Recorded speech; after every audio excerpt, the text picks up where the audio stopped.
imagem está boa? Está boa, continue comentando. O som também está bom para a gente começar. O número 163. A fé nos faz degustar, como por antecipação, a alegria e a luz da visão beatífica, meta de nossa caminhada na Terra. Vejam, vou terminar todo o número para depois comentar. Veremos então a Deus face a face. É o 1 Coríntios capítulo 13, versículo 2. Tal como ele é. 1 João 3, 2. A fé já é, portanto, o começo da vida eterna. E diz, vejam, Santo Tomás de Aquino, ele diz o seguinte, é o texto dele: enquanto desde já contemplamos as bênçãos da fé como um reflexo no espelho, é como se já possuíssemos as coisas maravilhosas que um dia desfrutaremos, conforme nos garante nossa fé. Santo Tomás de Aquino, o doutor Angélico. Vejam, é bem verdade. É bem verdade. Se isso não fosse concedido a nós, aqui na Terra, pela fé, uma visão beatífica, ou seja, vejam, por graça extraordinária de Deus, Ele nos concede aqui na Terra, em vida, veja, uma parte da visão do céu. E pela fé, isso pode ser um fenômeno místico, viu? Em duas dimensões, como tantos santos místicos tiveram. Santa Gema Galgani, Santa Rita de Cássia, Santa Faustina, veja, São Padre Pio, São Francisco de Assis e tantos outros santos. São Felipe Neri, vejam, só para citar alguns, tiveram esta visão beatífica. Mas também pela fé, experimentando aqui as graças e as bênçãos de Deus, já podemos sentir o gostinho do céu. Pela fé. Isso é tão provável que alguns santos já pediam não para morrer, mas que o Senhor desse a graça dessa passagem, porque que estava com saudade dos céus. São Paulo mesmo, né, pedia para ir para os céus. A vontade dele que já estivesse com Deus nos céus. Mas ele diz, se tu precisas de mim aqui na terra, se eu sou mais útil a ti na terra, por causa de ti, Senhor, eu ficarei. Ainda aguentando e sofrendo as agruras, ou seja, o sofrimento deste mundo, mas ele deixa bem claro, a minha vontade é estar com Deus. A minha vontade, não é? E muitos santos místicos que experimentaram, pediam na sua oração para ir para o céu. Dom Henrique, em um dos vídeos, não é, contando, eu acho que foi na Canção Nova que ele contou,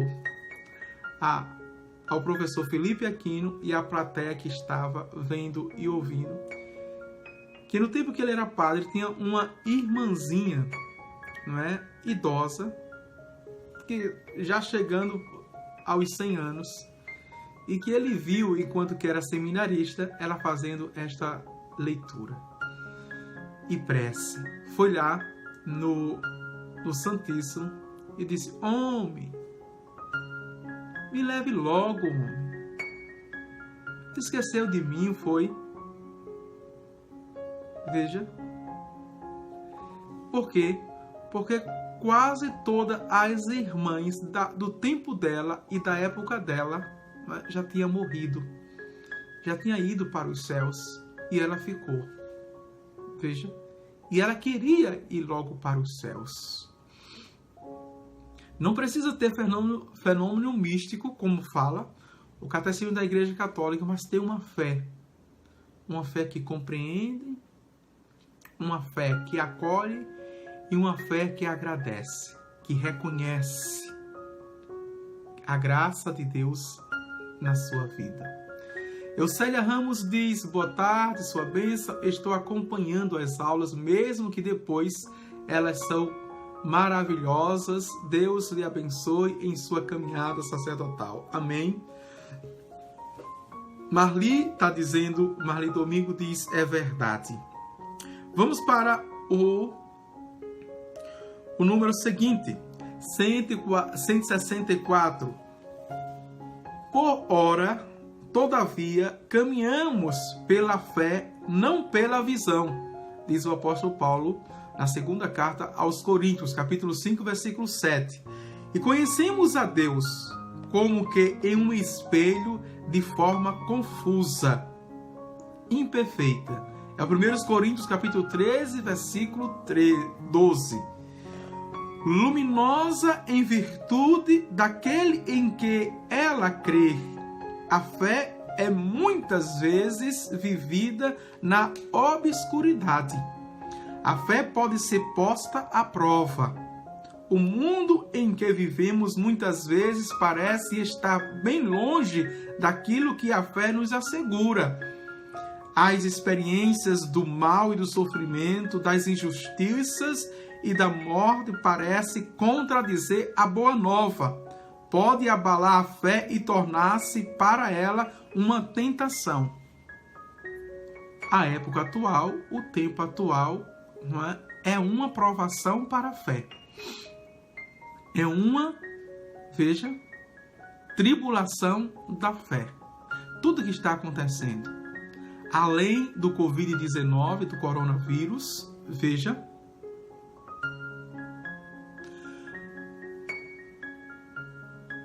todo esse estado, como estabilidade, como postura de corrupção, todos os estados brasileiros do nosso país em corrupção, os escândalos, vejam, até mesmo que toca a nossa fé, que nos entristece.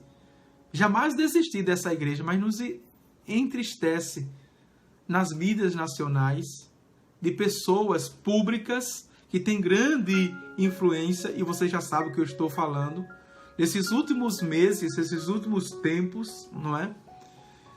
Grandes escândalos, ou seja, os padres midiáticos arrochadinhos, depois o padre Fábio com a tatuagem, e agora o escândalo maior de padre Robson, que vocês estão acompanhando.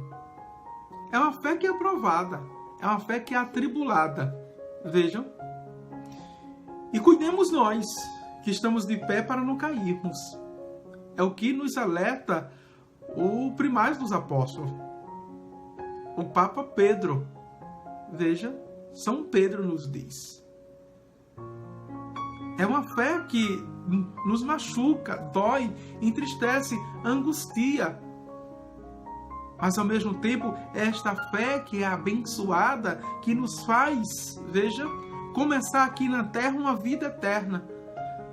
Termos uma visão em parte, ou uma parte da visão dos céus. A degustar, a saborear esta fé. Vamos avante. 165. É então que devemos nos voltar para as testemunhas da fé. E aqui o Catecismo coloca toda a tradição bíblica, viu? Que é o fundamento das outras sagradas. É o fundamento do magistério, é o fundamento da tradição. As Sagradas Escrituras. Coloca Abraão, que creu, esperando contra toda a esperança, como diz Paulo em Romanos capítulo 4, versículo 18, a Virgem Maria, que na peregrinação da fé foi até, veja, a noite da fé.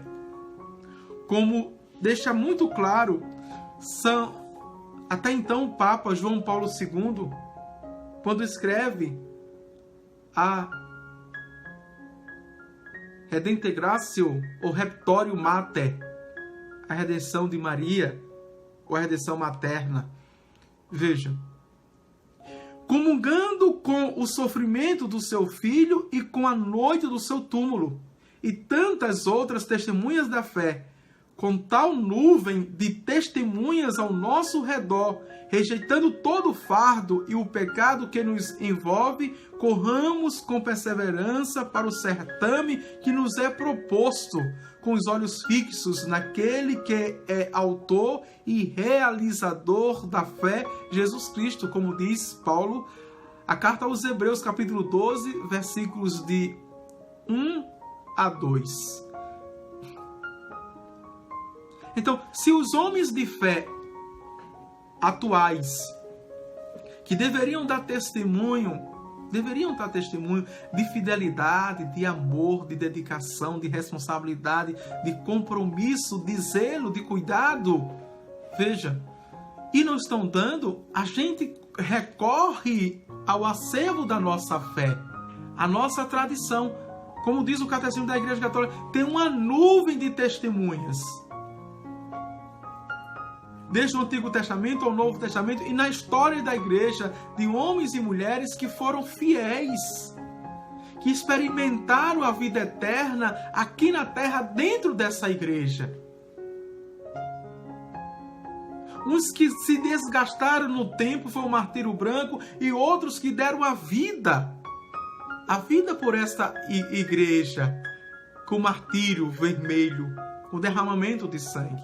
Jacira está dizendo, pela fé, Sara recebeu a graça de receber o filho da promessa. Pela fé, fielmente, Abraão ofereceu em sacrifício o seu filho único, o Isaac.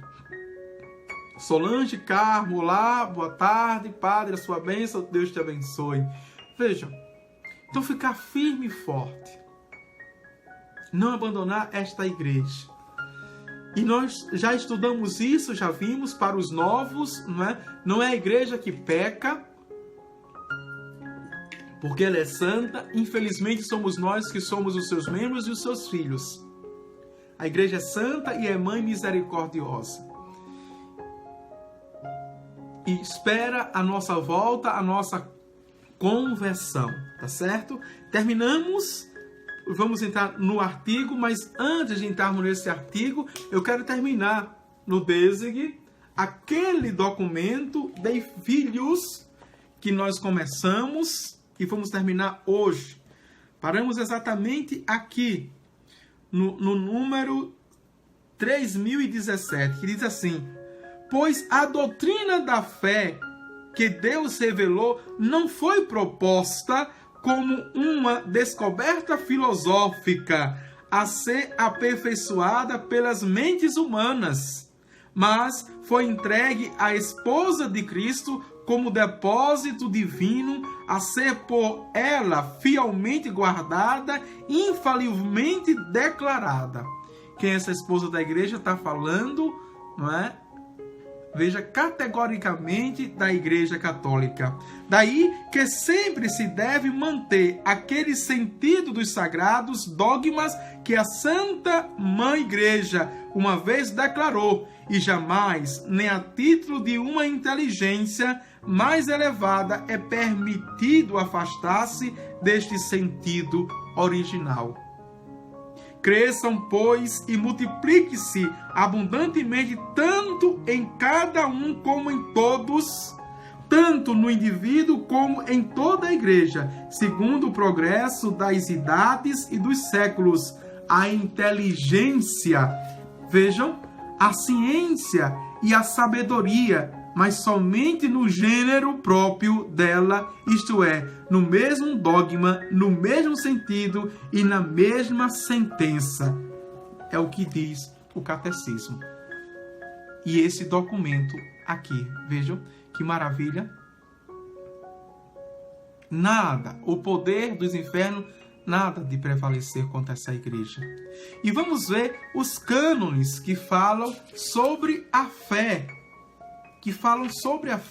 Vejam aqui, os cânones. Deus criou, Deus que é criador de todas as coisas. Que fala aqui, vejam.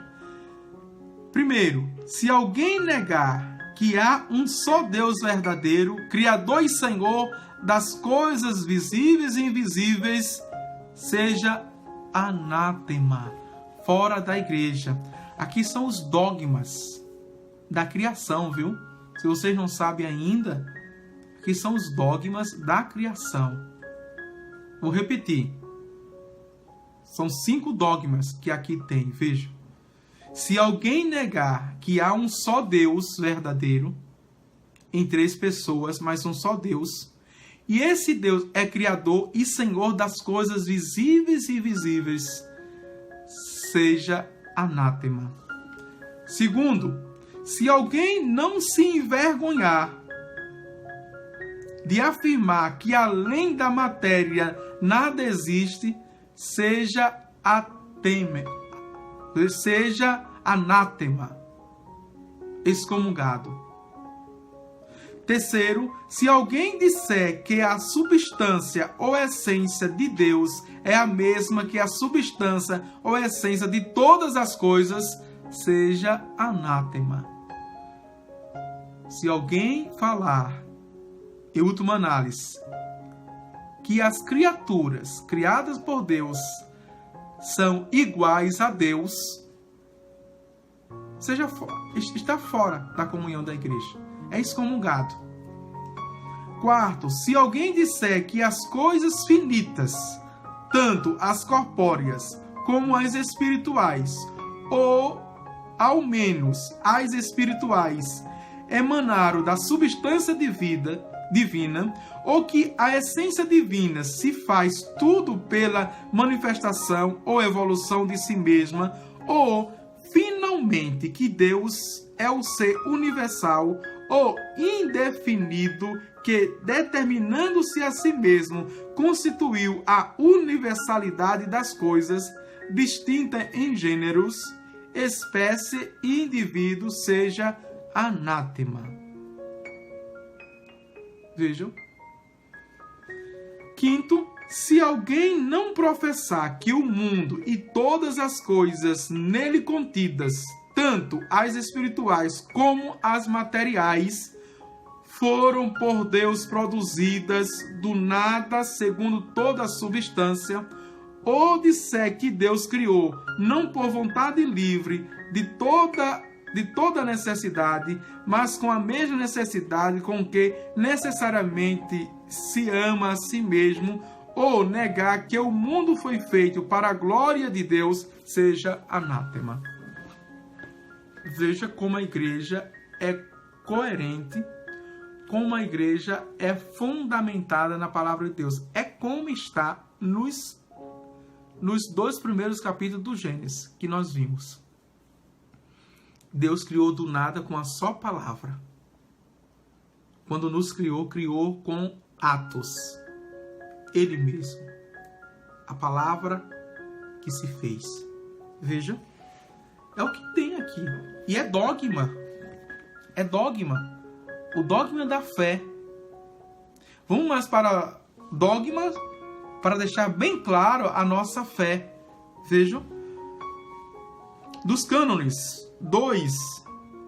Sobre a revelação. Vejam aqui. Primeiro, se alguém disser que o Deus uno e verdadeiro, Criador e Senhor nosso, não pode ser conhecido com certeza pela luz natural da razão humana, por meio das coisas criadas, seja anátema.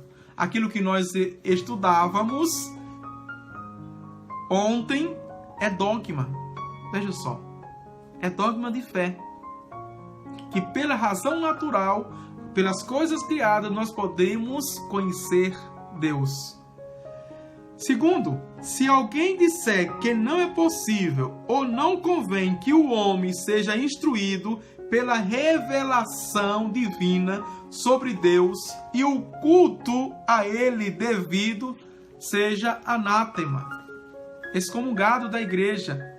Muitos católicos não sabem disso e fica com achismos. E muitas vezes vai atrás, por não conhecer que é dogma de fé, da nossa fé, que já está estabelecido há séculos. Há séculos, não é década não, viu? Década. Eu ouso dizer, há milênios. Essa nossa fé faz parte do acervo da nossa igreja, da riqueza da nossa igreja. E por não conhecermos, porque não examinamos, não é? Então a gente concorda com certas ideias, com certas teorias, com certas ideologias, com certas filosofias, com certas frases de efeitos, e a gente nem sabe que está indo contra a fé da gente. Terceiro, se alguém disser que o ser humano não pode ser por Deus guiado a um conhecimento e perfeição que supere o natural, mas que deve por si mesmo, progredindo sempre, chegar finalmente à posse de toda a verdade e de todo o bem, seja anátema. Isso foi a heresia que a gente já viu, do pelagianismo, do agnosticismo. Veja, que o homem, por sua inteligência pode chegar ao conhecimento pleno de Deus sem precisar de Deus. Sem precisar de Deus. Sem precisar da luz divina, da luz sobrenatural. Vejam. Quarto, se alguém não admitir como sagrado os cânones, vejam, vou repetir, se alguém não admitir como sagrados e canônicos os livros da Sagrada Escritura inteiros e com todas as suas partes, conforme foram enumerados pelo Sacrosanto Concílio de Trento e do Concílio Vaticano I, do Concílio Vaticano II, ou lhes negar a inspiração divina, seja anátema. Está entendendo agora? Por isso que Lutero foi excomungado, porque ele tirou 7 livros e alguns textos daquilo que a igreja já havia estabelecido como inspirados, que nós vimos no Catecismo da Igreja Católica, por Deus, a todos os autores sagrados. Não é maravilha, né? Conhecer. E aqui já está definido, veja, definido. Vamos lá. Vamos agora sobre a fé. Vimos, não é, sobre o Deus Criador, vimos sobre a revelação. Vamos ver agora sobre a fé. Não é? Temos tempo ainda. 2:05 sobre a fé. Se alguém disser que a razão humana é de tal modo independente, veja, que Deus não possa dela exigir a fé, seja anátema. Vimos isso no Catecismo da Igreja Católica. É isso que os gnósticos e os agnósticos e os ateus, né, de todas as variações dizem. A inteligência é uma, a razão humana é uma, e as coisas das religiões são outras, as coisas religiosas são outras, as coisas da fé são outras. Seja anátema, é dogma sobre a fé. 2. Se alguém disser que a fé divina não se distingue do conhecimento natural de Deus e da moral, e que, portanto, para a fé divina não se requer que a verdade revelada seja crida por causa da autoridade de Deus que revela, seja também anátema, excomungado. Terceiro, se alguém disser que a revelação divina não pode tornar-se mais compreensível por meio de sinais externos e que, portanto, os homens devem ser motivados à fé só pela experiência interna, individual ou por inspiração privada, seja anátema. Seja anátema. Vejam. E aqui é importante distinguir. Existe, não é, a revelação pública, que é aquilo que a Santa Igreja Católica ela declara. Existe a revelação privada, que esta é a devoção que a Igreja não obriga a acreditar. Os devocionários, por exemplo, dos santos, que são revelações, são visões, aparições privadas. Ô padre, por que a igreja não reconheceu todas as aparições de Nossa Senhora? Está aqui. Veja. Porque alguns são privados, particulares.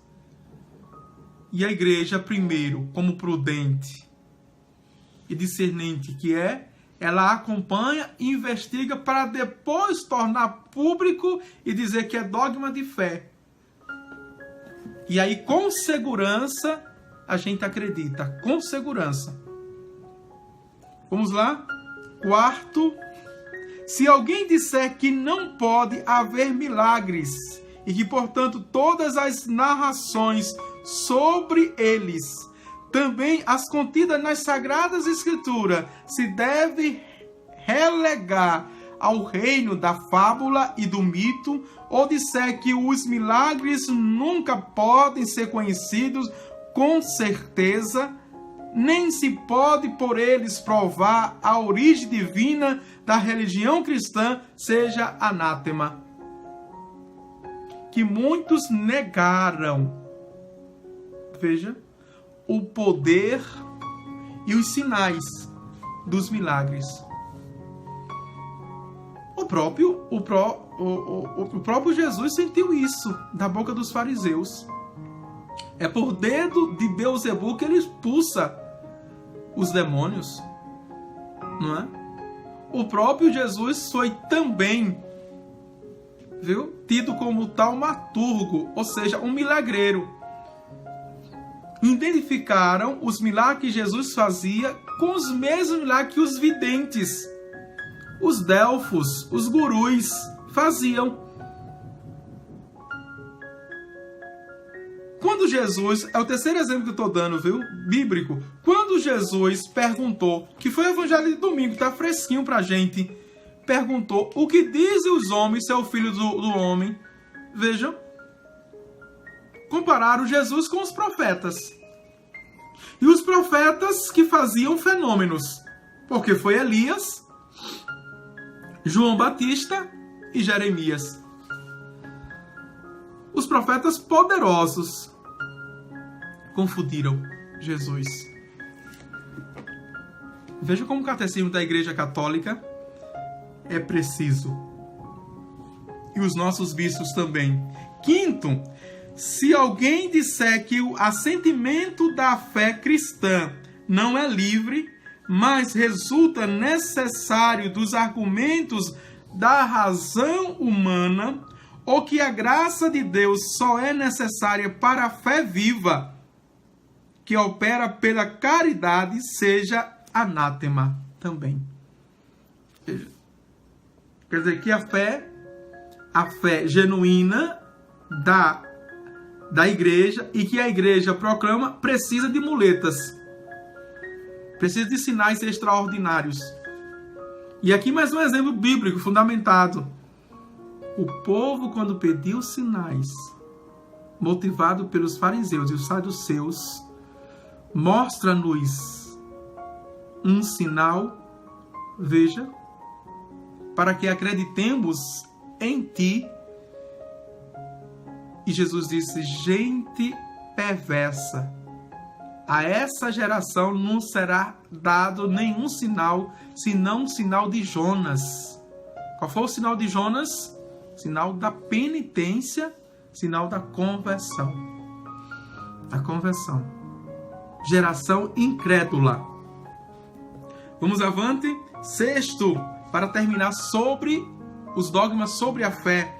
Se alguém disser que é igual à condição dos fiéis e a daqueles que ainda não chegaram à fé única, verdadeira, de sorte que os católicos possam ter justa razão para duvidar da fé que abraçaram sob o magistério da Igreja, suspendendo o assentimento até terem concluído a demonstração científica da credibilidade e veracidade da sua fé, seja anátema.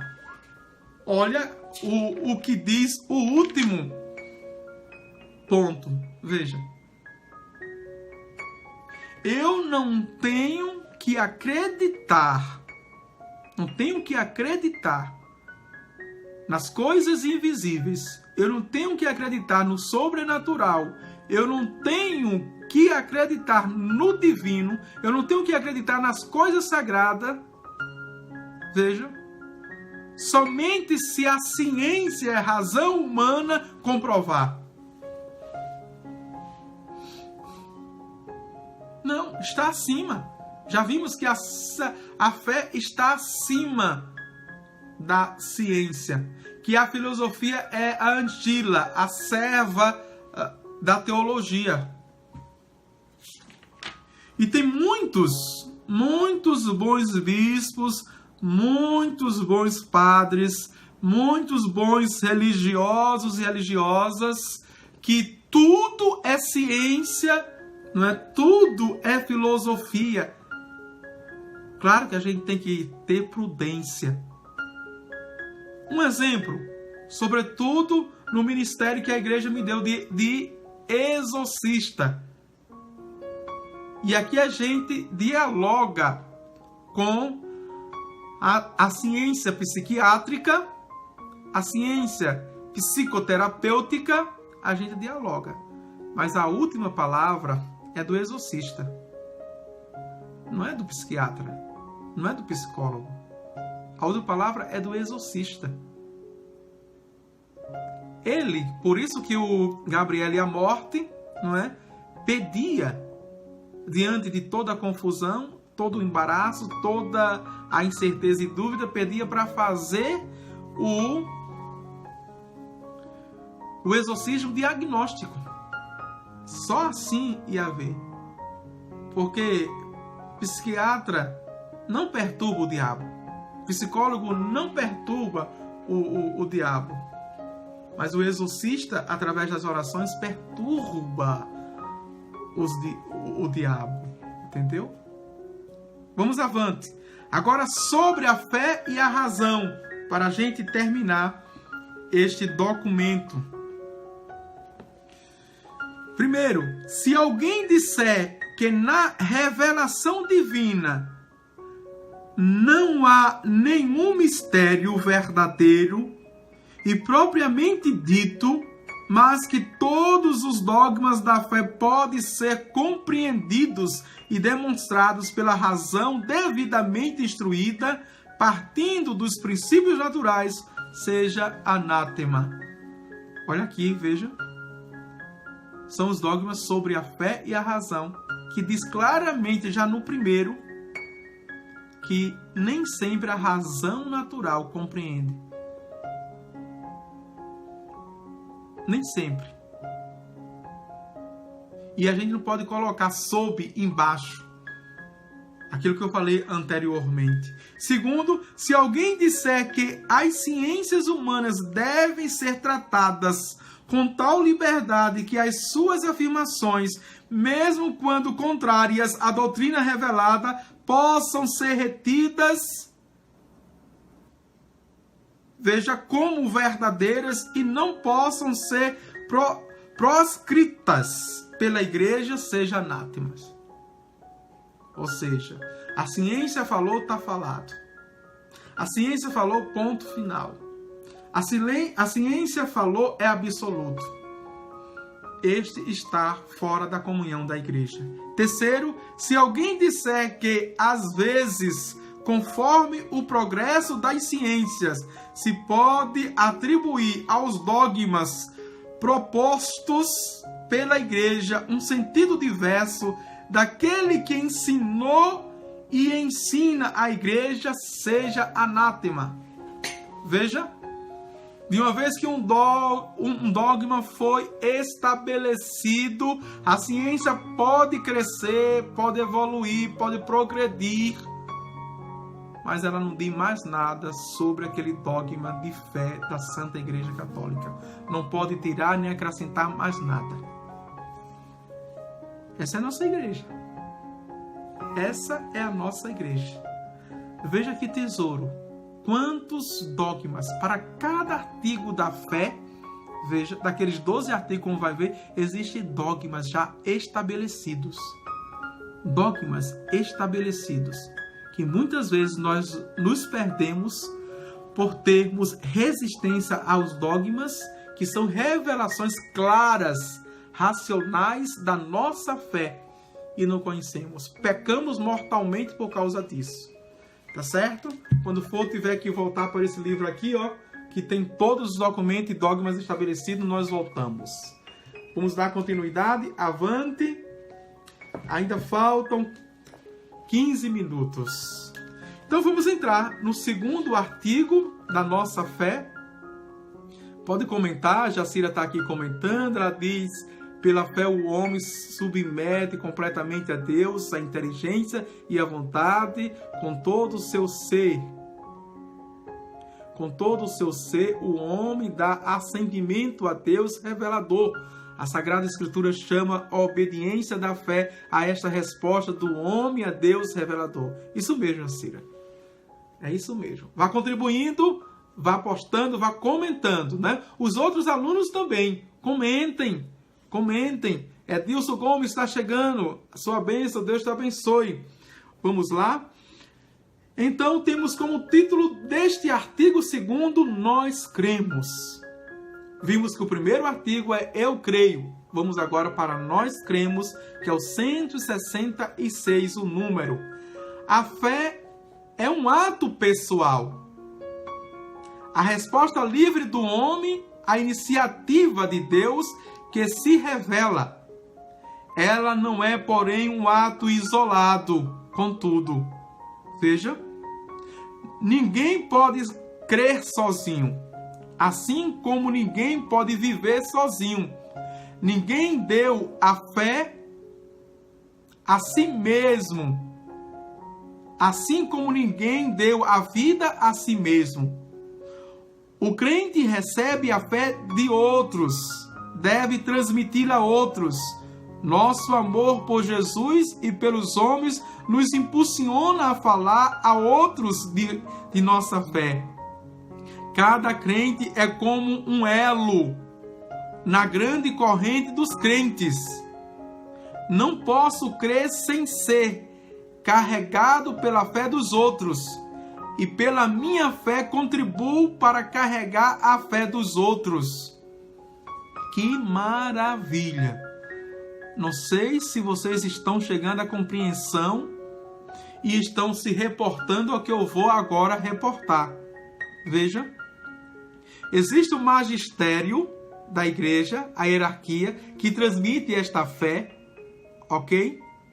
Existe a tradição que tem esta fé no acervo, no berço, no seu tesouro, fundamentado tudo isso pelas Sagradas Escrituras, que Deus inspirou seus autores sagrados, vejam.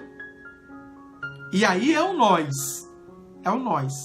Mas fundamentando também porque a igreja batiza as crianças, é ou não é legítimo pela fé dos pais e dos padrinhos? Mesmo a fé sendo pessoal, veja, ela não é isolada. Ela é transmitida assim como no Antigo Testamento, nas tradições mais antigas, era transmitida verbalmente, oralmente, depois transmitida, veja, pela escrita textualmente. E temos essas duas realidades da transmissão da fé. Veja, oral, verbal, escrita, textual da nossa fé. Vamos avante. Está ficando ainda mais gostoso de ler o Catecismo da Igreja Católica. 167. Eu creio. Esta é a fé da Igreja, professada pessoalmente por todo crente, principalmente pelo batismo. Olha aqui, vê o que eu acabei de dizer. Nós cremos. Esta é a fé da Igreja confessada pelos bispos reunidos em concílio, ou mais comumente pela Assembleia Litúrgica dos crentes. Eu creio é também a Igreja, nossa mãe, que responde a Deus com sua fé e com sua fé, e que nos ensina a dizer: eu creio, nós cremos. Veja agora, cada um dos membros, cada um dos filhos diz: eu creio, fé pessoal. Na Assembleia Litúrgica, na Santa Missa, nós dizemos o que? Nós cremos. Corpo místico de Cristo que o tem como cabeça. Veja, cada bispo é sucessor dos apóstolos na sua igreja particular, onde está todinha a igreja de Cristo. Mas quando eles estão reunidos em concílio, em sínodo, em conferência, em assembleia, eles dizem: nós cremos. E quando está no nós, significa palavra de Deus para nós. O magistério todinho. Que maravilha, que riqueza é o nosso catecismo. De catequese, de informações. Então a nossa fé está no eu creio e nós cremos. Eu creio enquanto indivíduo, pessoa, o Filho de Deus, mas nós cremos enquanto inserido na Santa Igreja Católica, enquanto fazemos parte desse corpo. É o que crê a Santa Igreja Católica. O que ela crê, dando resposta ao Pai, que liga e desliga nessa Santa Igreja. Amém? Vera Calado diz: a fé vem de Deus em nós, por isso pedimos que Deus fortaleça a nossa fé, assim conseguimos seguir firmes na igreja. Amém. Vamos avante. O primeiro inciso desse segundo artigo, nós cremos justamente: olhai, Senhor, para a fé da vossa igreja. É como que uma súplica, é como que um pedido. Olhai, Senhor, para a fé da vossa igreja. É o número 168. É antes de tudo a igreja que crer, e que desta forma carrega, alimenta e sustenta minha fé. Opa, peraí. Vamos lá. Isso é certo, padre? É certíssimo, meu filho, minha filha. Porque quem gera novos filhos para Deus? A igreja na pia batismal. Quem dá a fé recebida de Deus a esses novos filhos? É a igreja que gera. É a mãe que transmite. É a mãe que transmite. Veja. Antes de tudo, a igreja que em toda parte confessa o Senhor. Tipe orbem terrarium sancta confetitudo, veja, eclésia.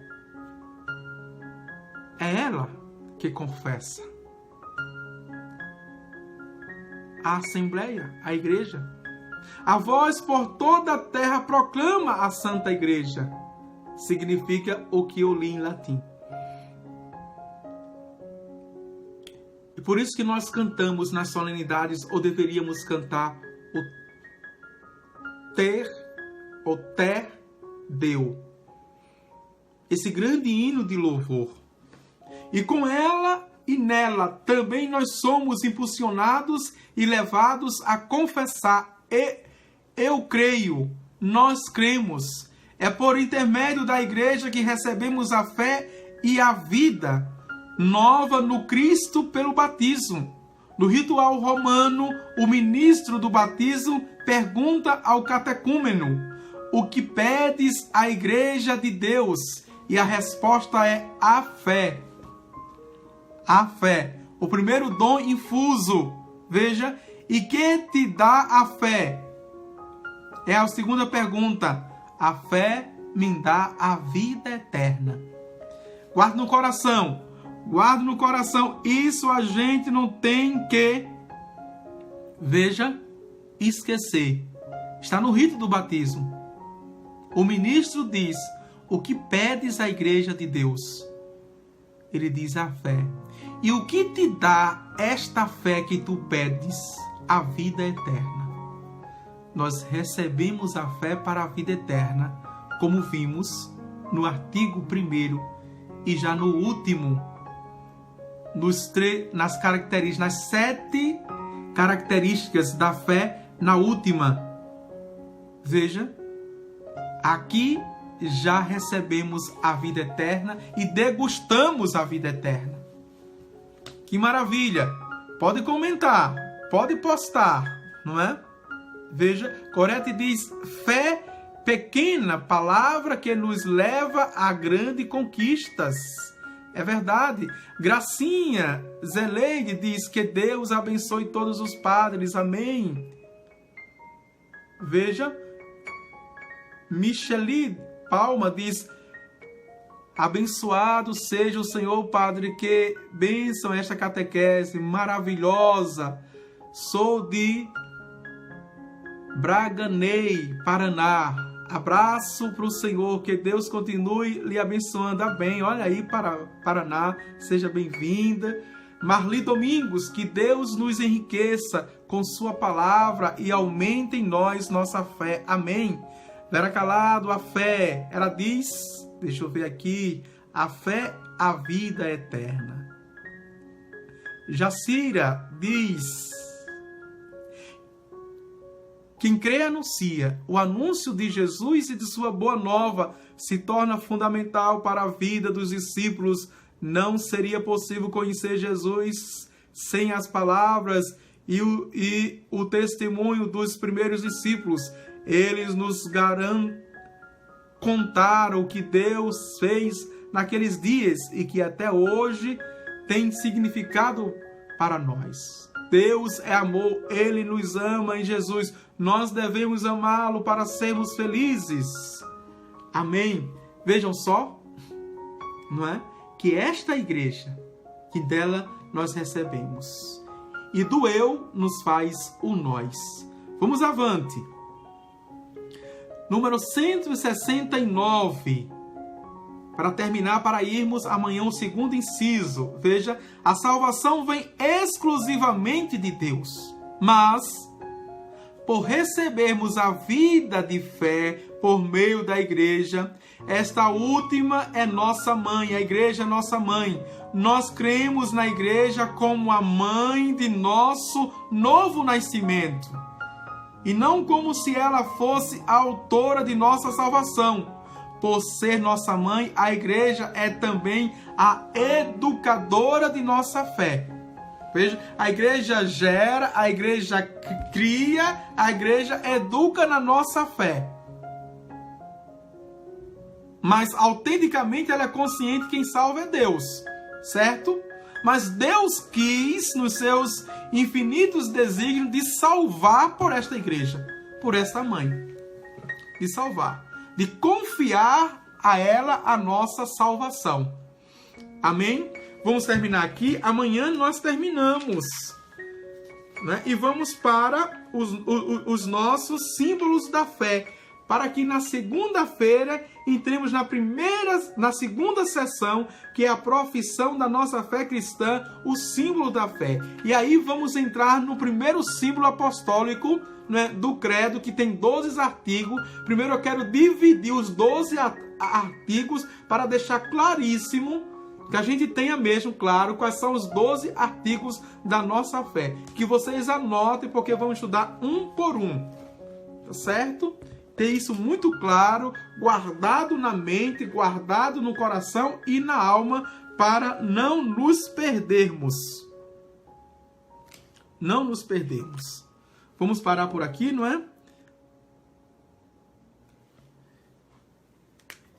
Estamos no segundo inciso.